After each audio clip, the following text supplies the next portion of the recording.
अलीकडे आलेले काही सर्वे तुम्हाला आठवतात का? महाविकास आघाडी महाराष्ट्रात आघाडीवर, भाजप शिवसेनेला धक्का. शरद पवारांनी जमून आणलेलं गणित भाजपला मागे ढकलत होतं. त्यानंतर गेल्या काही महिन्यात भाजपनं अशा काही बेरजा वजाबाक्या आणि गुणाकार केला की महाविकास आघाडीचं सगळं गणित फक्त कागदावर राहिलं आणि भाजपनं ग्रामपंचायत निवडणुकीत मुसंडी मारली.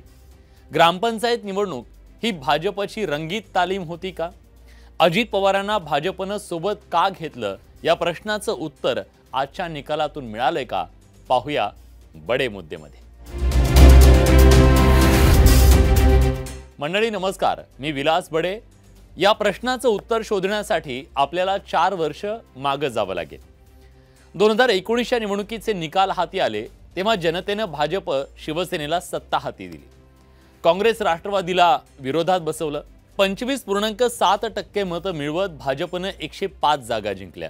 त्यापाठोपाठ शिवसेनेनं 16.4% मतं मिळवत 56 जागा जिंकल्या.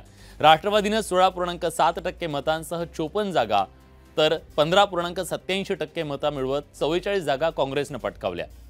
ही आकडेवारी सांगतेय की निकालानंतर महाराष्ट्राच्या राजकारणाचं अरिथमॅटिक पूर्णपणे बदललं होतं. कारण शरद पवारांच्या नेतृत्वाखाली शिवसेना, राष्ट्रवादी आणि काँग्रेस एकत्र आले आणि महाविकास आघाडीचा प्रयोग केला.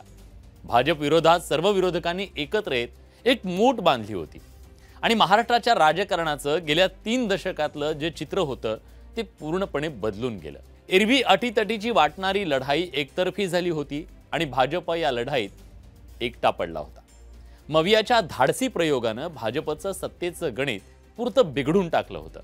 शिवसेना, राष्ट्रवादी आणि काँग्रेसची मिळून महाराष्ट्रात 49% मतं होतात, तर भाजपकडे त्याच्या निम्मी म्हणजे केवळ 25% मतं.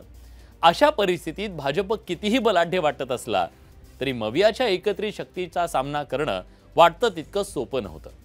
पुन्हा सत्तेत यायचं असेल आणि बिघडलेलं अरिथमॅटिक पुन्हा जुळवायचं असेल तर विरोधकांच्या गणिताला धक्का लावणं ही भाजपची राजकीय गरज आणि मजबुरी होती. वैचारिक मतभेद असलेले मवियाचे नेते आघाडीचं जहाज इंटॅक्ट राहील यासाठी एका बाजूला प्रयत्नशील होते, तर दुसऱ्या बाजूला भाजप त्या जहाजाची छिद्र शोधत होता. त्यांना पहिलं यश मिळालं शिवसेनेतून. एकनाथ शिंदे यांच्या नेतृत्वाखाली 40 आमदार शिवसेनेतून फुटले आणि शिवसेनेला खिंडार पडलं, सरकारही पडलं. महाविकास आघाडीतला आमदारांचा आणि मतांचा एक मोठा चंक फोडण्यात भाजपला यश आलं होतं. पण तरीही ही लढाई बरोबरीत होती. महाविकास आघाडीची मतांची टक्केवारी भाजप आणि शिंदेंच्या एकत्रित टक्केवारीपेक्षा जास्त होती. अशा वेळी लोकसभा निवडणुकीत जास्तीत जास्त जागा जिंकण्याचा जो मनसुबा होता, मवियाला आणखी एक खिंडार पाडणं त्यासाठी गरजेचं होतं. मग रणनीती आखली. त्यावेळी त्यांच्या हाती लागले अजित पवार. अजित पवार 40 पेक्षा जास्त आमदारांसह मवियातून बाहेर पडले आणि ते सत्तेत सहभागी झाले. त्यामुळे भाजपनं सत्तेतला मोठा वाटा कॉम्प्रोमाइज सुद्धा केला. भाजप आणि राष्ट्रवादी वैचारिकदृष्ट्या भिन्न आहे विचारसरणीचे, पण सत्तेसाठी एकत्र आले. ग्रामपंचायत निवडणुकीचे निकाल आपल्या हाती आहेत. त्यात महायुतीला 1000 पेक्षा जास्त ग्रामपंचायतीवर मोठा विजय मिळाला, तर मवियाला मोठ्या पराभवाला सामोरं जावं लागलं. ग्रामीण भागात वर्चस्व असणाऱ्या काँग्रेस राष्ट्रवादीची या निवडणुकीत पिछेहाट दिसली. शरद पवार गटाची थेट 2 हात करत अजित पवारांच्या राष्ट्रवादीनं आपली ताकद काय दाखवून दिली.